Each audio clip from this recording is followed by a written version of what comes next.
Excel থেকে অ্যাক্সেসের data input করার নিয়ম। আমি এখন আমি আলোচনা করব কিভাবে এক্সেল থেকে অ্যাক্সেসের ডাটা ইনপুট করতে হয়। এক্সেল থেকে অ্যাক্সেসের ডাটা ইনপুট করার জন্য আপনাকে অবশ্যই একটি এক্সেল শিট তৈরি করতে হবে। আমি এভাবে একটি এক্সেল শিট তৈরি করেছি। এখন সেই এক্সেল শিট ফাইলটি ওপেন করে আপনাদের দেখাচ্ছি। এখানে দেখুন আমি শিট 1 এর ভিতর আমি একটি এক্সেল শিট আমি এখানে লিখেছি যে এইরকম আপনি একটি এক্সেল শিট তৈরি করে নেবেন। যে কোনো শিটের মধ্যে আপনি সেটা লিখতে পারেন। দেখুন আমি শিট 1 এর ভিতর আমি একটি এক্সেল শিট তৈরি করেছি। এখন এই এক্সেল শিটটা আমি সরাসরি অ্যাক্সেসের মধ্যে ইনপুট করব। এটি করার জন্য আমি অ্যাক্সেসে যাব। এখান থেকে আপনি এক্সটার্নাল ডাটা এর ট্যাবে ক্লিক করবেন। এক্সটার্নাল ডাটা, এখান থেকে দেখুন ইম্পোর্ট অ্যান্ড লিঙ্ক গ্রুপের ভিতর আছে নিউ ডাটা সোর্স। এই অপশনে ক্লিক দিন। এখানে ক্লিক দেওয়ার পর এখানে দেখুন ফর্ম ফাইল, অর্থাৎ আপনার হার্ড ড্রাইভ থেকে যদি কোনো এক্সেল ফাইল যদি ইম্পোর্ট করতে চান তাহলে এখানে ক্লিক দিবেন। যদি কোনো HTML ডকুমেন্ট যদি ইম্পোর্ট করতে চান তাহলে এখানে ক্লিক দিবেন। যদি XML ফাইল যদি ইম্পোর্ট করতে চান এখানে ক্লিক দিবেন। যদি টেক্সট ফাইল ইম্পোর্ট করতে চান তাহলে এখানে ক্লিক দিন। দেখুন সবগুলো এখানে শো করতেছে। ফর্ম ডাটাবেস থেকে আপনি যদি ইম্পোর্ট করতে চান তাহলে এই অপশনে ক্লিক দিবেন। ফর্ম অনলাইন সার্ভিস, অনলাইন থেকে আপনি যদি কোনো ডাটা ইম্পোর্ট করতে চান তাহলে এখানে ক্লিক দিবেন।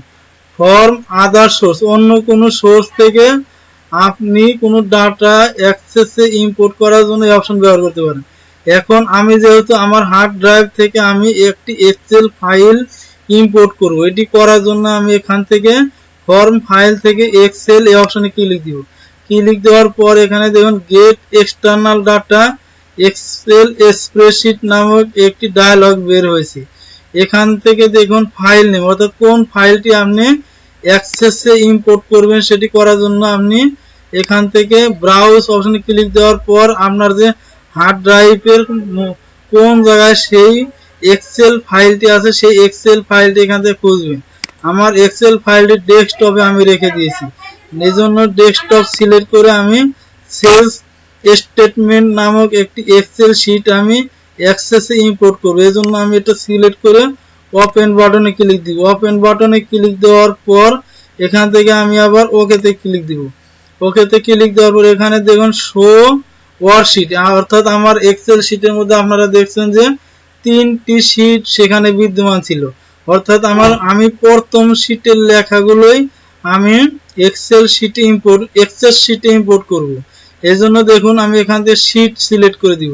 শিট 1 সিলেক্ট করে দেওয়ার পর দেখুন এখানে আমার এক্সেল শিটে যে লেখাগুলো আছে সেই লেখাগুলো কিন্তু এখানে শো করতেছে। এখন আপনি এই লেখাটাই সরাসরি অ্যাক্সেসে ইম্পোর্ট করতে পারবেন। এটি করার জন্য আপনি এখান থেকে নেক্সট এই অপশনে ক্লিক দিন। এখানে যে শিটের মধ্যে আপনার লেখাটা আছে সেই শিটে সিলেক্ট করুন, সিলেক্ট করে ওকেতে ক্লিক করুন। ক্লিক করার পর এখানে দেখুন first row contents column headings, অর্থাৎ আপনার যে প্রথম যে কলামটা আছে এই কলামটাই আপনার অ্যাক্সেসের মধ্যে হেডিংস হিসাবে বসে যাবে। এটা যদি করতে চান তাহলে এখানে টিক চিহ্ন দিয়ে দিন, আর যদি না করতে চান তাহলে টিক চিহ্ন উঠিয়ে দিন। আমি যেহেতু করতে চাই এই জন্য টিক চিহ্ন দিলাম, দিয়ে ওকেতে ক্লিক করলাম। ক্লিক দেওয়ার পর এখানে দেখুন ফিল্ড অপশন নামক কিছু অপশন বের হয়েছে। এখানে দেখুন সিরিয়াল নাম্বার, সিরিয়াল নাম্বারটা আপনাকে এখান থেকে ডেটা টাইপ নির্ধারণ করে দিতে পারেন। এখানে আইটেমের ডেটা টাইপ শর্ট টেক্সট নির্ধারণ করে দিতে পারেন, কোয়ান্টিটি ডেটা টাইপ নির্ধারণ করে দিতে পারেন। এইভাবে আপনার অর্থাৎ অ্যাক্সেসে যে ডেটা টাইপ আছে সেগুলো সম্পর্কে অবশ্যই আপনি জানেন, সেই অনুযায়ী আপনি আপনার এই ফিল্ডগুলোর ডেটা টাইপ নির্ধারণ করে দিন। ডেটা টাইপ নির্ধারণ করে দেওয়ার পর আপনি ওকেতে নেক্সটে ক্লিক করবেন। নেক্সটে ক্লিক করার পর এখানে ইম্পোর্ট স্প্রেডশিট উইজার্ড নামক একটি ডায়ালগ বক্স আসবে। এখানে দেখুন প্রাইমারি কি ইনসার্ট করার একটি অপশন এসেছে। এখান থেকে আপনি সরাসরি আপনার এই শিটের প্রাইমারি কি ইনসার্ট করতে পারেন। প্রাইমারি যদি কি ইনসার্ট না করতে চান তাহলে নেক্সটে ক্লিক দিবেন, আর যদি প্রাইমারি কি ইনসার্ট করতে চান তাহলে এই রেডিও বাটন ক্লিক দিবেন। ক্লিক দিয়ে আপনি কোন সেলটাকে অর্থাৎ কোন গ্রুপটাকে আপনি প্রাইমারি কি হিসাবে সেট করবেন, অর্থাৎ আমি এখানে সিরিয়াল নাম্বারকে সিরিয়াল না অর্থাৎ প্রাইমারি কি তো অবশ্যই জানেন যে একটি ইউনিক কি। এখানে দেখুন কোনো কিছু কিন্তু ইউনিক নেই, এখানে একমাত্র সিরিয়াল নাম্বারই হচ্ছে ইউনিক কি। এজন্য আমি সিরিয়াল নাম্বারকে প্রাইমারি কি হিসাবে সেট করব। সেট করার জন্য এখানে এই সিরিয়াল নাম্বার এই অপশনে আমি সিলেক্ট করব। আমি যদি আইটেমের উপর যদি প্রাইমারি কি সেট করি তাহলে আইটেমে ক্লিক দেব। এটা যে কোনো জায়গায় আমি যদি প্রাইমারি কি সেট করতে চাই সেটা নির্ধারণ করতে পারবো। আমি এখানে ইউনিক হচ্ছে সিরিয়াল নাম্বার, এই জন্য আমি ইউনিক সিরিয়াল নাম্বারকে প্রাইমারি কি হিসাবে সেট করবো। এই জন্য এখানে আমি সিলেক্ট করে দিয়ে আমি নেক্সট এই বাটনে ক্লিক দিব।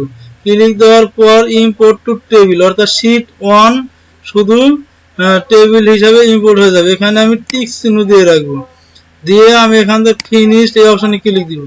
ক্লিক দেওয়ার পর আমি এখান থেকে ইয়েস এই অপশনে ক্লিক দিব। দেখুন আমার টেবিলটি এরকম দেখাবে, টেবিল উইজার্ড। এখান থেকে আমি নেক্সট এই অপশনে ক্লিক দিব। ক্লিক দেওয়ার পর টেবিল অ্যানালাইসিস, এখান থেকে আবার ফিনিশড এই অপশনে ক্লিক দিব। এখান থেকে আবার মানে যে কোনো অপশন ক্লিক দিয়ে আবার নেক্সট ক্লিক করবেন। ক্লিক দিয়ে আবার ওকে ক্লিক করবেন। আবার এখানে দেখুন সেই ফিল্ডগুলো এখানে শো করতেছে, এখান থেকে আবার নেক্সট অপশনে ক্লিক করবেন। এখন দেখুন সেই এক্সেল শিটের ডাটাগুলো আমার অ্যাক্সেসে ইম্পোর্ট হয়েছে। এখানে দেখুন শিট 1, এখানে যদি আমি ডাবল ক্লিক দেই তাহলে দেখুন সেই অ্যাক্সেসের ডাটাগুলো এখানে ইম্পোর্ট হয়েছে। এইভাবে আপনি এক্সেল থেকে অ্যাক্সেসে যে কোনো ডাটা ইম্পোর্ট করতে পারেন।